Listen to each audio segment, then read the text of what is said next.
Question number 51, 52, 53। 51 वाला बताएं sir. अच्छा, कौन सा है हर्षिता? सर 53। 53 में देख लो P and Q are sets. तो ये सेम उसी तरीके से जो हमने एक एक्सरसाइज 2 पार्ट 2 में डिस्कस किया था ना, x cube plus y cube is equal to 1, है ना। ये सेम उसी की तरह है। यहाँ पे अब हमें क्या चाहिए, ये देख लो P में एक्स एंड वाई के ऐसे पेयर्स आ रहे हैं, ऑर्डर्ड पेयर्स, जो किसको सेटिस्फाई कर रहे हैं, y is equal to x cube को सेटिस्फाई कर रहे हैं, है कि नहीं। एंड यहाँ पे x बिलोंग्स टू ये रियल नंबर है, आर नॉट मतलब वो रियल नंबर ही होता है, ठीक है। फिर उसके बाद q में कैसे ऑर्डर्ड पेयर्स आ रहे हैं, जो कि किसको सेटिस्फाई कर रहा है, यहाँ पे y is equal to x को, एंड जहां पे x बिलोंग्स टू कैसा है, पॉजिटिव इंटीजर। ये ध्यान रखना, यहाँ पे x belongs to positive integer है। अब हमें ऑप्शन में देख लो p इंटरसेक्शन q बोला गया, इसका मतलब जो x एंड y के पेयर्स इसको सेटिस्फाई कर रहे हैं एंड जो इसको सेटिस्फाई कर रहे हैं वो हमें चाहिए, है कि नहीं। यही तो हमें चाहिए था, p इंटरसेक्शन q। इसका मतलब x एंड y के ऐसे पेयर्स जो p में भी आते हैं जो q में भी आते हैं, इसका मतलब जो इसको भी सेटिस्फाई करते हैं इसको भी करते हैं। तो इन दोनों को क्या करना पड़ेगा हमें, बताओ। सर इक्वेट करना पड़ेगा, साइमल्टेनियसली सॉल्व करना पड़ेगा ना, ठीक है। तो एक कहता है y is equal to x, एक कहता है y is equal to x cube, तो दोनों को इक्वेट कर देंगे अब। तो यहाँ पे x cube is equal to x, तो ये चीज ध्यान रखना, कितने लोगों ने यहाँ पे x को कैंसल आउट कर दिया था।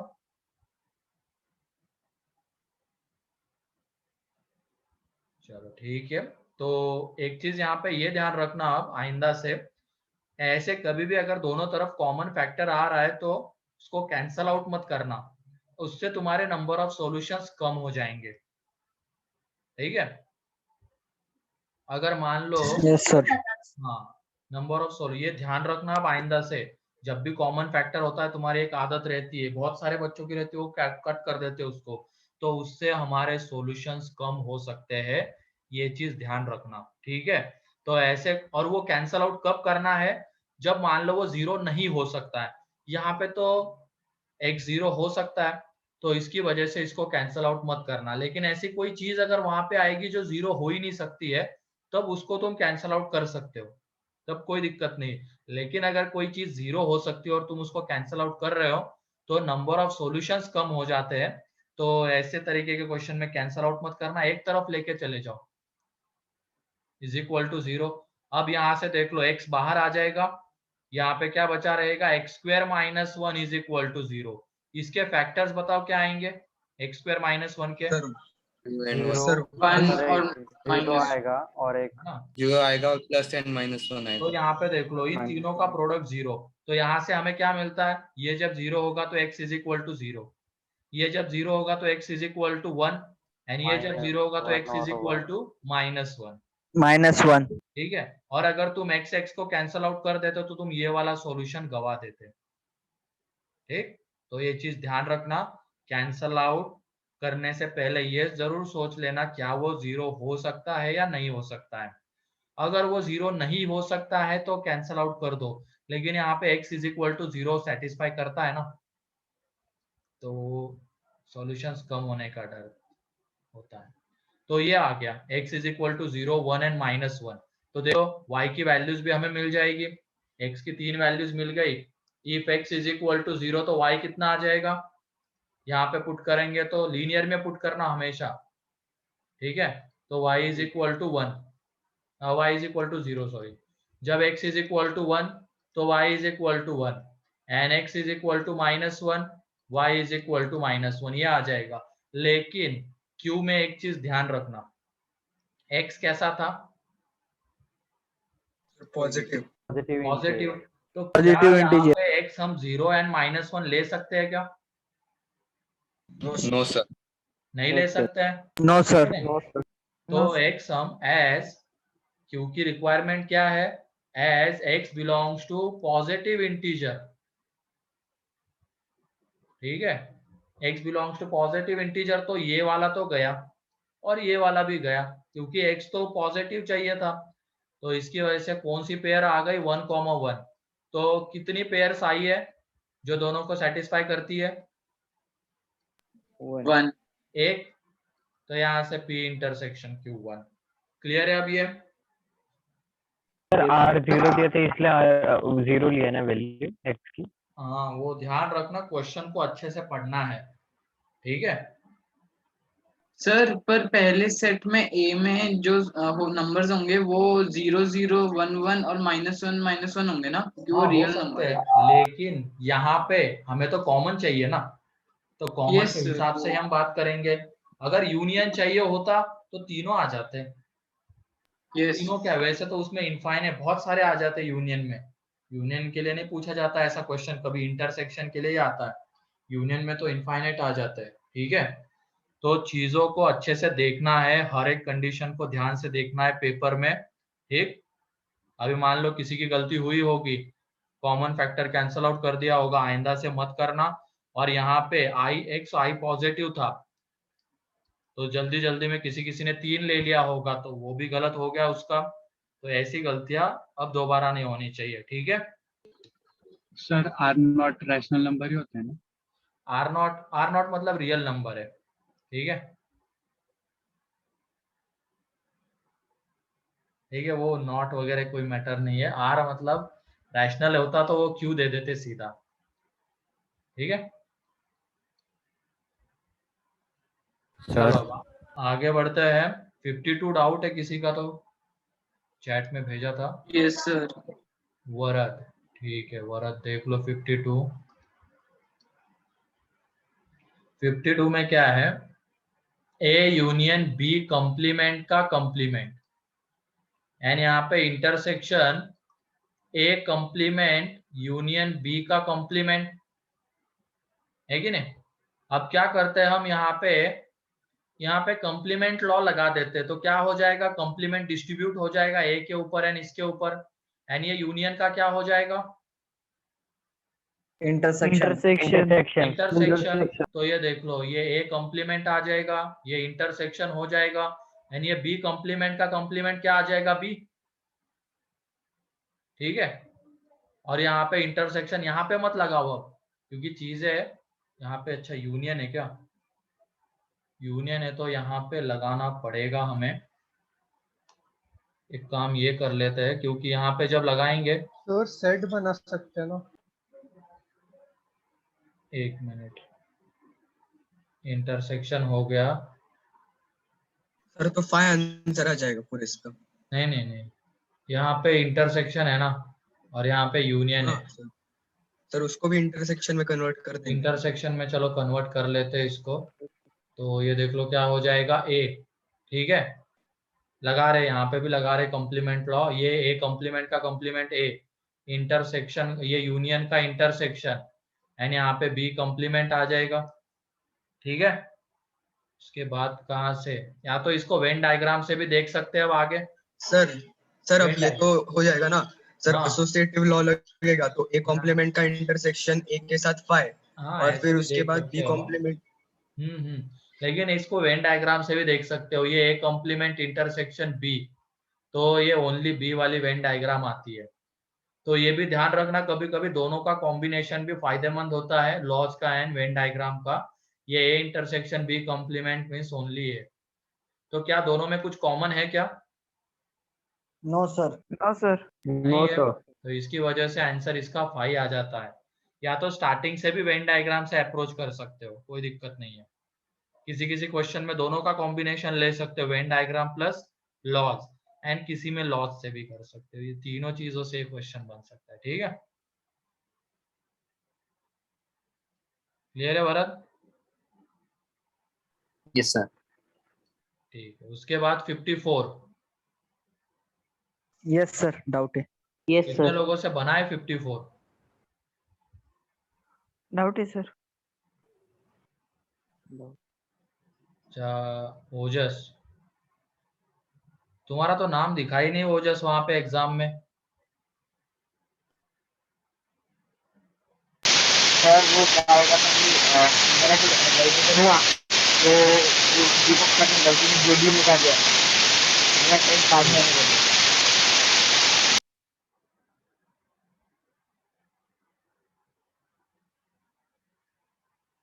ठीक है कोई नहीं, अच्छा बहुत बढ़िया। वो आदित्य देख लो क्वेश्चन अच्छा था ये, ठीक है। इसको हम पहले एक सिंपल सा एक एग्जांपल लेते हैं, उससे समझते हैं, फिर इसको जनरलाइज करते हैं। अब मान लेते हैं कि हमारे पास है P1 P2 P3 P4, ये चार सेट से चार की हम पहले बात कर लेते हैं, उसी से उसको और बड़े इसमें देखेंगे। इसमें दो दो एलिमेंट है, P1 में एलिमेंट है 1 2, ठीक है। इसमें एलिमेंट है 2 3, इसमें एलिमेंट है 3 4 एंड इसमें एलिमेंट है 4 5, ठीक है। हाँ बोलो आदित्य। अच्छा तो इसमें एलिमेंट है 4 5, ठीक। अब तुम ये बताओ P1 union P2 union P3 union P4 में कितने एलिमेंट्स आएंगे? सर 5 5 1 2 5 3 4 5। अब ये बताओ, और ये यहाँ पे इसको मान लेते ये S है, तो ये बताओ S का एक एलिमेंट कितने पीस में प्रेजेंट है? एक सर, एलिमेंट 5 एग्जैक्टली कितने पीस में, जैसे 1 की बात करेंगे कितने पी में आता है वो? 2 सर 2 2 2 एक मिनट, इसको 3 कर लो, 3 कर लो, उससे और अच्छे से समझ में आएगा। 3 कर लो इसको, इसी को जनरलाइज को 3,1, ठीक है। तो यहाँ पे 1 2 3 ही आ जाएंगे, ठीक। तो ये आ गया, ठीक। अब बताओ S का एक एलिमेंट कितने पीस में प्रेजेंट है? 2 में 3 2 पी में प्रेजेंट है कि नहीं? क्योंकि लैंग्वेज क्वेश्चन की इसी की तरह है, यहाँ पे Pn की वहां पे P20 गिवन है और S आ रहा है उनका यूनियन, और S में का एक एलिमेंट एग्जैक्टली 6 पी में प्रेजेंट है, ऐसा बोला गया है, एग्जैक्टली 8 पी में। तो इसी से हम उसको जनरलाइज करेंगे। अब पहले ये आ गया P1 यूनियन P2 यूनियन, मतलब ये S 1 2 3, तो S का एक एलिमेंट एग्जैक्टली 2 पी में प्रेजेंट है। अब ये बताओ P1 union P2 union P3 में मैक्सिमम कितने एलिमेंट्स आ सकते थे? बताओ मैक्सिमम कितने एलिमेंट्स आ सकते थे अगर इन सब में दो दो एलिमेंट्स होते तो, और हमें इसके बारे में पता नहीं होता, बस इतना क्वेश्चन में लिखा हुआ रहता P1 में 2 P2 में सर 2 आपकी वॉइस P3 में कट गई। 2, तो P1 union P2 union P3 में मैक्सिमम कितने एलिमेंट्स हो सकते थे? 3 बताओ 3 3 6 3 हो मैक्सिमम। मैंने क्या बोला अभी, ये हमें गिवन नहीं है, मान लो हमें सिर्फ क्या गिवन है, P1 P2 P3 में दो दो एलिमेंट्स है, तो P1 union P2 union P3 में मैक्सिमम कितने एलिमेंट्स आ सकते थे? 6 आ सकते थे, है कि नहीं? और यहाँ पे क्या है कि S के जो भी एलिमेंट्स आ रहे हैं वो एक एलिमेंट एग्जैक्टली 2 पी में प्रेजेंट है, एग्जैक्टली 2 पी में प्रेजेंट है कि नहीं? तो हमें अगर S में कितने एलिमेंट्स आते हैं वो निकालना होता सिर्फ इतने डाटा से। डाटा क्या है, ये तो हमने अभी लिया है अपने कन्वीनियंस के लिए 1 2 2 3 3 1 इस तरीके से। डाटा बस अगर इतना रहता P1 P2 P3 में दो दो elements and P1 union P2 union P3 S है एंड S का एक एलिमेंट एग्जैक्टली 2 पी में प्रेजेंट है, वहां से अगर हमें S में कितने एलिमेंट्स आते वो निकालना होता तो हमें सिंपली इसको किससे डिवाइड करना पड़ता? 2 से। और 2 से क्यों करना पड़ता?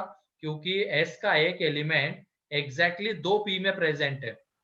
तो हम पहले क्या कर लेते हैं, P1 P2 P3 के यूनियन में मैक्सिमम कितने एलिमेंट्स आ सकते हैं वो निकालेंगे एंड एक एलिमेंट S का एक एलिमेंट एग्जैक्टली कितने पी में प्रेजेंट है उससे डिवाइड कर देंगे। तो यहाँ से हमें क्या मिल जाएगा, S में आने वाले एलिमेंट्स। क्या ये क्लियर है क्या? यस सर यस सर ठीक है, ये मैंने बहुत जल्दी जल्दी बोला ऐसा मेरे को लगा, समझ में आया क्या सभी लोगों को? सर एक बार हाँ रिपीट सर आया सर रिपीट हाँ ठीक है, सुन लो। ये यहाँ पे क्या है, हमें एस में तो यहाँ पे जो डाटा हमने लिखा है उससे तो 3 एलिमेंट्स दिख गए, ये जो डाटा हमने लिया था 1 2 2 3, ठीक है। लेकिन एग्जाम में जिस तरीके का डाटा है उससे अगर हम इसको ये करने जाएंगे, मतलब एग्जाम में बोल रहा हूँ, क्वेश्चन में क्या गिवन है, मान लो P1 P2 P3 में दो एलिमेंट्स है, ठीक है, और उन तीनों का यूनियन S आ रहा है, इतना गिवन है बस।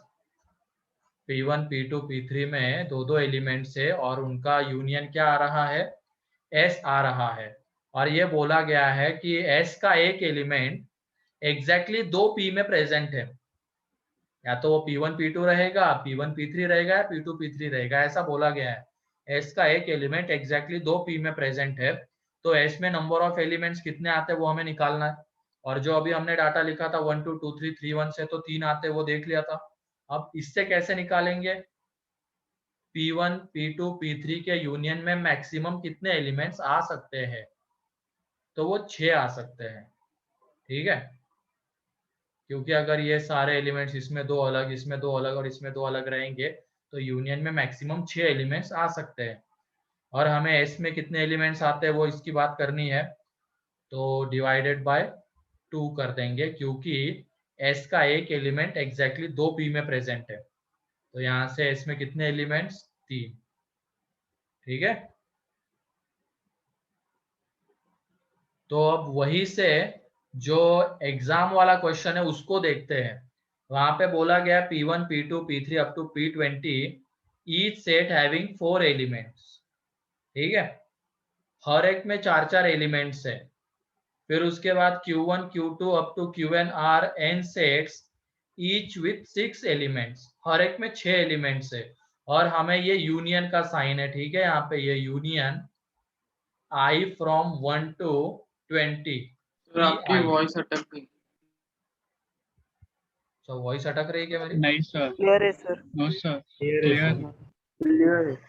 क्लियर है सर। शायद तुम्हारे इधर से कोई प्रॉब्लम हो सकता है, ठीक है, एक बार देख लो उसको। अब ये इसका मीनिंग देख लो क्या है, union I from 1 to 20 PI, मतलब ये है एक तरीके से वो P1 union P2 union P3 up to P20। तो अब मेरे ख्याल से ये नोटेशन क्लियर होगा, ये किसका होता है ना, यूनियन होता है ये।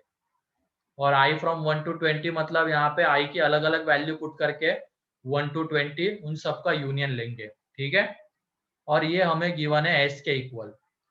Similarly union I from 1 to n QI, मतलब ये क्या है, Q1 union Q2 union Q3 up to Q20, ये Qn n तक जाएंगे ना, ये भी कितना गिवन है, S गिवन है, ठीक है।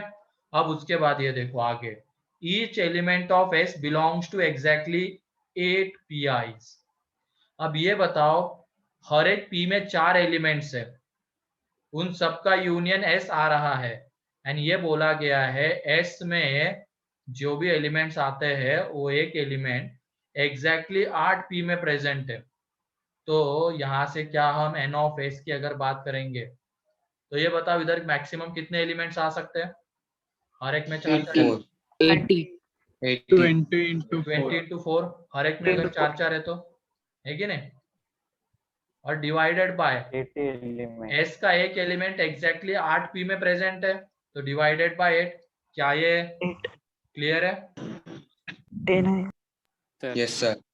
अभी जो हमने किया था उसका छोटा वर्जन देखा था, तो उसी का ये बड़ा वर्जन एक तरीके से, इनमें मैक्सिमम कितने आ सकते हैं, तो 80, हर एक में 4 है, तो 4 4 4 20 बार ऐड हो जाएंगे तो 20 into 4 आ सकते हैं, ठीक है।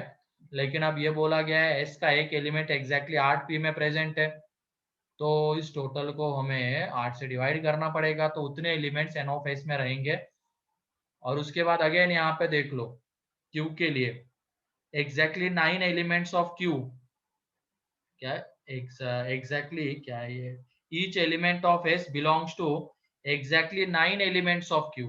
तो पहले ये देख लो यहाँ पे मैक्सिमम कितने एलिमेंट्स आ सकते हैं, हर एक Q में 6 एलिमेंट्स है, तो मैक्सिमम कितने एलिमेंट्स आ सकते हैं, n into 6 6n 10 and S का एक एलिमेंट एग्जैक्टली 9 Q में प्रेजेंट है, तो डिवाइडेड बाय 9, ठीक है, अब इन दोनों को फाइनली क्या करना पड़ेगा, इक्वेट। तो यहाँ से अब आंसर आ जाएगा कि एन क्या है। क्लियर है? ये अच्छा क्वेश्चन था ये। Yes sir. चार तो पांच ये अच्छे साइन के बारे में क्वेश्चंस थे पता नहीं उसमें। था, हाँ, जो साइन था पता ना ही नहीं। बीजीयू का। क्या क्या? सर ये जो साइन है ना, इसके बारे में पता नहीं था कि वो क्वेश्चन के अंदर हाँ। क्या करना है साइन की वजह से। क्लियर है? Yes sir. Yes sir. Sir ये क्वेश्चन जेई मेंस में भी पूछा गया है, मतलब इस पैटर्न में। हाँ, पूछा गया है शायद किसी साल, लेकिन वो जेई मेंस में नहीं, ट्रिपल ई में हो सकता। किस साल की बात कर रहे हो तुम? सर 2020 में पूछा गया। हाँ, एक वो शिफ्ट हो में सकता पूछा है। था अभी सर। क्या है, क्वेश्चंस रिपीट बहुत हो रहे हैं। मॉड्यूल के क्वेश्चन भी तुम्हें मेंस में मिल जाएंगे, क्योंकि 6 शिफ्ट में एग्जाम करवानी होती है। तो बहुत सारे क्वेश्चन, इतना क्वेश्चन बैंक थोड़ी होगा। उन्होंने क्वेश्चन बैंक बनाई हुई है, इधर उधर के क्वेश्चन उठा के, किसी कोचिंग का मटेरियल, किसी इसका मटेरियल, है ना, तो उससे क्वेश्चन बैंक बनाई है। तो ऐसा भी हो सकता है जब तुम पेपर देने जाओगे तो क्लास नोट्स के 5-6 क्वेश्चन एज इट इज मिल जाए, मॉड्यूल के क्वेश्चन 5-6 मिल जाए एज इट इज। हो सकता है, ऐसा हुआ भी है। ठीक है, तो इसकी वजह से मेंस में खास कुछ रहा नहीं है। देखे देखे क्वेश्चन वहां पे आ जाते हैं, लेकिन एडवांस तो अभी भी अपना लेवल मेंटेन किया हुआ है। वहां पे जो क्वेश्चन तुम सॉल्व करते हो, जरूरी नहीं कि वो आएंगे ही नहीं वहां पे। वहां पे तो हमें क्या करना होता है, जो कंसेप्ट हमने सीखे 2 साल में, उसी के बेसिस पे वो नए क्वेश्चन हमें सॉल्व करने होते हैं। तो यहाँ पे हमें एक तरीके से हमारी थिंकिंग एबिलिटी बढ़ानी है। ठीक है, जब भी तुम क्वेश्चन सॉल्व करोगे तो उसके बारे में सोचना, ये नहीं कि सॉल्व कर रहे हो, होमवर्क कंप्लीट करना है, सॉल्व किए जा रहे हो। सोचना भी, वहां पे कुछ नई चीजें भी ढूंढने की कोशिश करना। ठीक, यही तुम्हें फाइनल एग्जाम में काम में आने वाला है, तुम कितना सोच रहे हो वहां पे। ठीक है, सर मतलब सेट्स इंडिपेंडेंट टॉपिक एडवांस के लिए नहीं होता है ना? क्या क्या? सेट्स मतलब एक अलग से एडवांस के लिए नहीं सेट्स होता है एडवांस ना? का टॉपिक नहीं है। इसमें बस कुछ चीजें प्रोबेबिलिटी से रिलेटेड पूछनी है, तो वहां पे ये यूनियन, इंटरसेक्शन वगैरह वहां पे आ जाता है प्रोबेबिलिटी में। ठीक है, सेट्स अगर देखा जाए तो ये मेनली मेंस का टॉपिक है, और इसको मिक्स करते हो, मतलब इसको मिक्स किया जाता है बाकी टॉपिक्स के कंसेप्ट के साथ। जैसे पीएनसी के साथ इसको मिक्स किया जाता है, परमुटेशन एंड कॉम्बिनेशन है, ऐसी बहुत सारी चीजें। ठीक है, देखेंगे उसको हम आगे, जैसे जैसे आगे बढ़ेंगे। ठीक है, लेकिन एक चीज ध्यान रखना, यहाँ पे हमें हमारी थिंकिंग बढ़ानी है, हर एक डायरेक्शन में सोचने की ये डाल दो, आदत डाल दो क्वेश्चन को। ठीक, चलो आगे बढ़ते हैं। 55, 56, 57, यस सर। 57। ठीक है, 57 में देख लो क्या बोला गया है।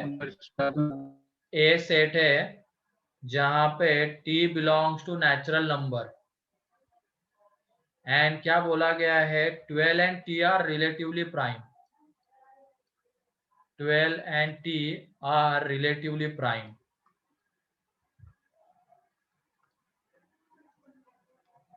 ठीक है, इनको रिलेटिवली प्राइम कहा गया है। अच्छा 56, ठीक है, 56 इसके बाद देखते हैं। अब पहले ये देख लो, इनको रिलेटिवली प्राइम कहा गया है। तो t की वैल्यू जो कि नेचुरल नंबर है वही सेट ए में आने वाली है, और जो कि 12 के साथ रिलेटिवली प्राइम है, मतलब 12 के साथ उसका HCF 1 आना चाहिए। तो एक तो वो 1 आएगी। 2 आ सकती है क्या t की वैल्यू? No no sir, sir. 3, no sir, no sir. 4, no sir. No sir. No. 5 आ सकती है। Yes yes sir, sir. 5 6 भी नहीं आ सकती है, 7 आ सकती है, यस 8 नहीं, 9 नहीं, 10 नहीं, 11 आ सकती है, 9। 11 13 आ सकती है क्या? 10। नहीं नहीं, यस सर 10 लेंगे तो 13 HCF 2 आ जाएगा ना बे, 10 लेंगे तो HCF 1 चाहिए, 13 आ सकती है, 30 17 आ सकती है, 17 19, 23, 23 फिर उसके बाद आगे 21 21 नहीं रहे, 21 21 अगर लेंगे तो HCF 3 आ जाएगा, 29, 29 इस तरीके से आगे बढ़ते जाएंगे, 31, 30, इस तरीके से आगे बढ़ेंगे, 35, है ना। तो ये सारी चीजें आएगी वहां पे। फिर उसके बाद बीच में एक 25 भी रह गया, 25 भी आता है, क्योंकि 12 एंड 25 का HCF लेंगे तो वो कितना आता है, 1 ही आता है, ठीक है, एक 27 रह गया था। ऐसे बहुत सारे आगे होंगे, ठीक। और उसके बाद सेट बी में देख लो क्या बोला गया है, सेट बी में t लेस देन और equal to 24 and t natural number, तो 1 2 3 4 5 ऐसे कहाँ तक, 24 तक जाएंगे। अब तुम खुद बताओ A इंटरसेक्शन B में कौन से एलिमेंट्स आ रहे हैं, 1 5 7 11 13 17 19 8 22, एलिमेंट तो टोटल कितने एलिमेंट्स आ रहे हैं, 8, 8 ठीक है, क्लियर है अब ये, यस सर चलो। सर वो डीपीपी में मतलब को प्राइम का कोई डेफिनेशन में एक पॉइंट था कि जो प्राइम नंबर्स होते हैं ना तो उनके मल्टीपल्स छोड़ के बाकी सब उसके को प्राइम होते हैं, उसका मतलब क्या है? मतलब जैसे ये 7 एक प्राइम नंबर है कि नहीं। अब Yes, 7 sir. के मल्टीपल्स हम नहीं ले सकते, 7 के साथ दूसरे प्राइम नंबर ले लो तुम, 11, उसके मल्टीपल्स 22, 33, वो सारे नहीं सर 7, नेचुरल नंबर्स, हाँ नेचुरल नंबर्स बाकी सब ले सकते हैं। हाँ वो ले सकते हो, जैसे 7 के साथ ले लो तुम, 5 ले लो, 1 ले लो, 2 3, बस 7 के मल्टीपल्स मत लेना, क्योंकि 7 के मल्टीपल्स लेंगे तो HCF कितना आएगा, 7, है कि नहीं। हाँ एक्सक्यूज मी सर, हाँ सर बोलो। इस क्वेश्चन का सेट बिल्डर फॉर्म पढ़िए ना एक बार, किस तरह से रीड किया जाता है। सेट बिल्डर फॉर्म में यहाँ पे क्या है, टी हमें कैसा चाहिए, नेचुरल नंबर, ठीक है, और टी कैसा होना चाहिए, 12 के साथ रिलेटिवली प्राइम, तो बस टी के साथ 12 के साथ रिलेटिवली प्राइम कौन से नेचुरल नंबर्स आते हैं वो लिखते जाएंगे सेट ए में, ठीक है। अब सेट बी में बोला गया है T belongs to natural number, वहां पे सच दैट की जगह पे वो लाइन खींची गई, तो उसमें कंफ्यूज होने की जरूरत नहीं है, ये सच दैट ही रहेगा वो। एंड टी लेस देन और equal to 24, natural number and less than और इक्वल टू 24, तो यही तो एलिमेंट्स आने वाले, और इन दोनों का इंटरसेक्शन ये, तो 8 एलिमेंट्स है उसमें, ठीक है।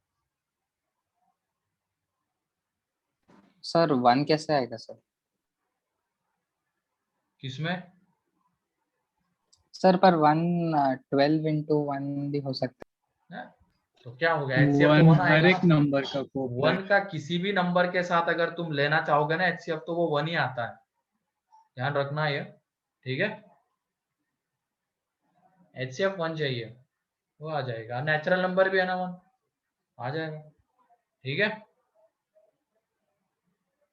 अब उसके बाद 56 देख लो, रिलेटिवली प्राइम और को प्राइम एक ही ना सर। हाँ एक ही है, रिलेटिवली प्राइम एंड को प्राइम एक ही है, ठीक है। शिवानंद का कौन सा है, 56 है, ठीक है, 56 देख सर लो एक यहाँ डाउट पे। था, जो थियरी वाले क्वेश्चंस होते हैं ना, तो उसमें हाँ स्टार्टिंग में ऐसे बोल दिया रहता है कि आउट ऑफ दिस, तो सर उसको यूनियन लेंगे कि जो एबीसी दिए उनका ये यूनियन लेंगे, नहीं या ऐसा यूनिवर्सल थोड़ी है, सेट जब लेंगे तक सर? अभी तक जो क्वेश्चन देखो, शायद तुमने किसी ने तो यही डाउट मेरे से पूछा, भेजा था। ये सर मैंने पूछा था। अच्छा वो ना, एक चीज ध्यान रखो, अभी तक जो हमने वो कॉफी और टी वाला एग्जांपल देखो, पहला एग्जांपल कार्डिनल नंबर, वहां पे कुछ लोग कॉफी पी रहे, कुछ लोग टी पी रहे, कुछ 70 में से, और आगे एक लाइन थी, each person drinks at least one of the 2 drinks, ऐसी लाइन वहां पे थी ना, जो भी हर एक आदमी दोनों में से कोई ना कोई एक ड्रिंक पिएगा, तो वहां पे universal n of U and n of A union B मान लो जेड से, तो ये दोनों इक्वल आ जाएंगे। ऐसे अगर कुछ लाइन रहती है, जितने भी वहां पे कुछ है, वहां पे कॉफी एंड टी पीने वाले लोग थे, ऐसा कुछ होगा, और आगे कुछ ऐसी लाइन लिखी हुई रहती है वहां पे कि ये सारे के सारे कुछ ना कुछ करते हैं, इनमें से कोई ना कोई एक गेम खेलते हैं, इनमें से किसी ना किसी को मेडल मिला ही है एटलीस्ट एक को, तो उन सब में यूनियन और यूनिवर्सल में एलिमेंट सेम होते हैं, ठीक है। लेकिन यहाँ क्वेश्चन ऑफ थर्ड रू, तो अभी के लिए तो इसको हम यूनिवर्सल में ही गिनेंगे, जब आगे कुछ ऐसा उसे कोई ऐसी लाइन हमें नहीं मिल जाती है कि सारे के सारे कंप्यूटर्स कुछ ना कुछ है, ठीक है, इस तरीके की। तो n ऑफ u अभी के लिए तो 30 है। 20 कंटेन विंडोज, तो विंडोज वाला मान लेते a है, तो n ऑफ a कितना 20। फिर उसके बाद 8 कंटेंट मॉनिटर्स, तो n ऑफ b, मॉनिटर्स को हमने ये मान लिया तो ये आ गया 8। और 25 कंटेंट CR ड्राइव्स, तो n ऑफ c यहाँ पे आ गया 25। 20 contents at least 2 from above 3 components and 6 contains all three components। मतलब ये है एक तरीके से n of एटलीस्ट टू का फॉर्मूला हमने देखा हुआ है।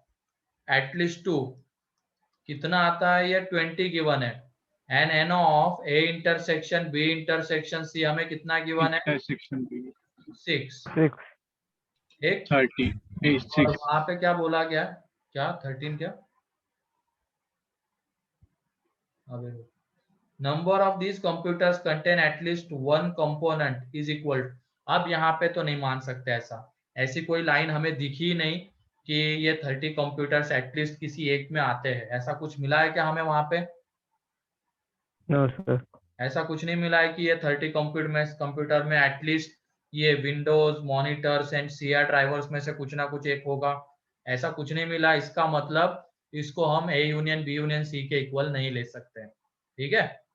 अब मेरे ख्याल से उसके बाद हमें जो चीज चाहिए थी A union B union C, at least बोला गया ना, these computers contains at least one component, ठीक, तो ये चाहिए था।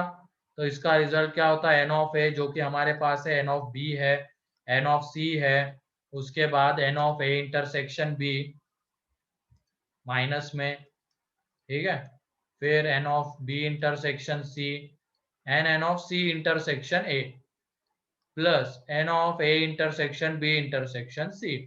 तो ये गिवन है, ये गिवन है, ये गिवन है, ये लास्ट वाला गिवन है, बस हमें क्या चाहिए ये। तो ये हमें कहाँ से मिलेगा, इसकी हेल्प से। इसका फॉर्मूला देख लो एटलीस्ट 2 वाले, at least 2 a intersection b plus n of b intersection c plus n of c intersection a minus 2 times of n of a intersection b intersection c। यही फॉर्मूला हमने देखा है ना, तो यहाँ से देख लो वो हमें मिल जाएगा पूरा का, तो उसको के उधर पुट कर देंगे, ठीक है, क्लियर है? Yes sir. चलो 57 हो गया, 58, यस सर, डाउट 58 डाउट था। चलो देख लो 58 यहाँ पे बोला गया है n ऑफ u यूनिवर्सल में कितने एलिमेंट्स है, 500, ठीक है, 500। फिर उसके बाद n ऑफ a में एलिमेंट्स है 100, n ऑफ b इसमें एलिमेंट्स है 250 and n of a intersection b यहाँ पे एलिमेंट्स है 50, और देन इस 3 डिजिट नंबर, मतलब ये है a complement intersection b complement, means क्या है ये, n of a union b का कॉम्प्लीमेंट। डी मॉर्गन्स लॉ से एक 3 डिजिट का नंबर आता है a b c, वो डिजिट्स है, तो a plus b plus c चाहिए, आसान तो था ये। यहाँ पे देख लो पहले a यूनियन b निकाल लेते हैं, तो वो कितना आएगा, n of a plus n of b minus n of a intersection b, तो 100 300 प्लस 250 माइनस 50, तो ये 300 आ जाता है। एंड ये देख लो इसको हम ये लिख सकते हैं ना, n of u minus n of a union b, 200 आ जाएगा, तो ये 200 आ जाता है। तो देख लो ये 2 3 प्लस 0 प्लस 0 2 हो जाएगा, तो a b c, a कितना 2 आ गया, b 0 एंड c 0, ठीक है, तो a plus b plus, clear है? Yes sir. चलो ठीक है, आगे बढ़ते हैं अब। 59,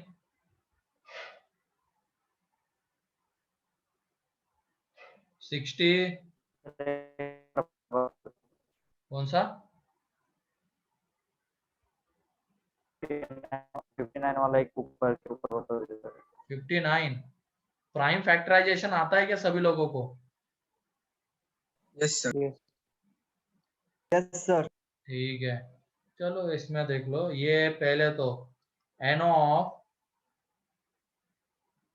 ए कितना है? 3 है। नंबर ऑफ सबसेट्स कितने आएंगे? 2 की पावर 3 8 नंबर ऑफ सबसेट 2 की पावर 3 8 आ जाएंगे। तो ये prime factorization number of subset का यही रहेगा ना, 2 की पावर 3, है कि नहीं? अब उसके बाद देख लो क्या बोला गया है, ये जो आ रहा है, then highest prime factor of k. तो 8 जब आएगा तो उसमें फैक्टर्स क्या क्या रह सकते हैं? एक 8 के फैक्टर्स देख लो। 8 के फैक्टर्स, एक तो 1 रहेगा, पावर एक सेट 2 ऑफ ए के रहेगा, सबसेट है ना? एक 4 रहेगा एंड 8 रहेगा। क्या बोलो तुमने? सर वो पावर सेट ऑफ ए के सबसेट्स अच्छा, पावर सेट बताए ऑफ, ना वहाँ। हाँ। तो पहले तो हम पावर सेट ऑफ ए निकाल लेंगे।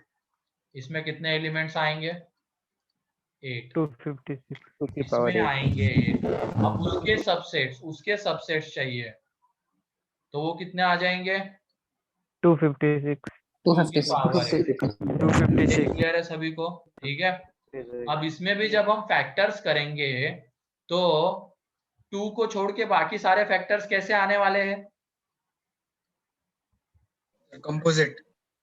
1 एंड 2 को छोड़ कंपोजिट। के, 1 और 2 को इवन छोड़ के आएगा, बाकी इवन सारे कंपोजिट इवन आएंगे। तो हाईएस्ट प्राइम फैक्टर कौन सा रहेगा? 2। 2। क्लियर है? 2 क्योंकि जो भी फैक्टर आएंगे 256 के, वो 2 के मल्टीपल्स रहेंगे। 1 तो एक रहेगा, चलो मान लो वो 1 सबसे छोटा, 2 एक रहेगा, उसके बाद 4 8 16 ये सारे रहेंगे, तो वो 2 के मल्टीपल्स ही एक तरीके से। तो उनको तो हम प्राइम बोल ही नहीं सकते, तो प्राइम कौन सा रहेगा? 2 रहेगा। ठीक है। 2 और अगर मान लो कोई नंबर ऐसा आता 2 की पावर 8 इंटू 5, तो इसमें सबसे हाईएस्ट प्राइम फैक्टर कौन सा आता? तो 5 रहता। 5 ठीक है। अगर कुछ यहाँ पे 13 रहता इंटू में, तो वो 13 रहता। अब क्लियर है ये चीज है? क्वेश्चन तो ये हम क्वेश्चन डायरेक्टली कर सकते थे ना, क्योंकि 2 ही एक डायरेक्ट 2 सोचने की की जरूरत ही नहीं है। के मल्टीपल। ये सब सोच डायरेक्टली भी कर सकते थे कि 2 की पावर 8 है तो हाईएस्ट प्राइम फैक्टर 2 ही रहेगा। और कुछ आते मल्टी प्राइम फैक्टराइजेशन में यही रहता है ना। पहले 2 की पावर में क्या आ रहा है? आवाज आ रही है ना मेरी? Yes sir. ठीक है, या अटक रही है आवाज? नहीं सर, क्लियर। हाँ, तो प्राइम फैक्टराइजेशन में ये रहता है ना, पहले हम 2 की पावर में क्या आता है वो निकालते हैं, फिर 3 की पावर में, 5 की पावर में, ऐसे ही तो करते हैं, है कि नहीं?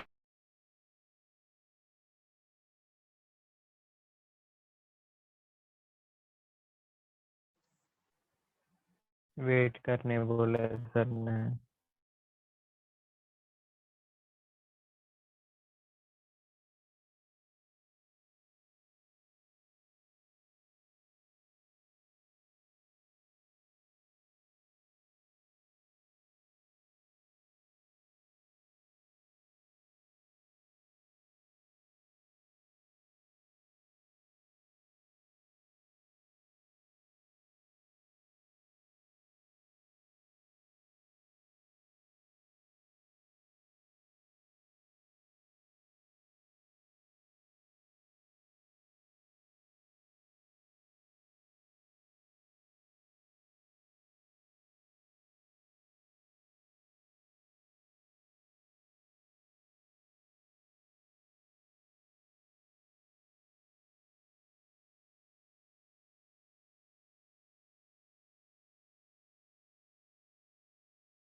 आवाज आ रही है अब? Yes sir. Yes, yes, sir. Yes, sir.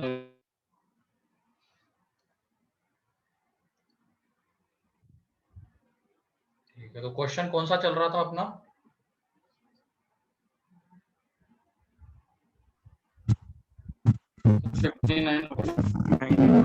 Nine ना? ठीक है, तो क्वेश्चन नंबर 59 हो गया था। अब 60 मतलब डाउट है क्या 60 में, ये बताओ। 66 61 66 and 61 61. 61 61 हाँ, 61. 61 ठीक है, 61 एक अच्छा question.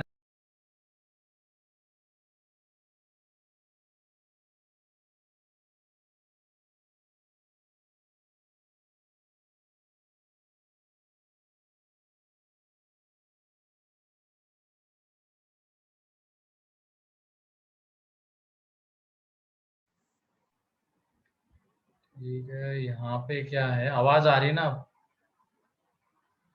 Yes, sir. Yes sir. जब ये हो गई है, लाइट गई है, तो ब्रॉडबैंड बंद पड़ गया है, तो मोबाइल से कनेक्ट किया है और मोबाइल से चल नहीं रहा है।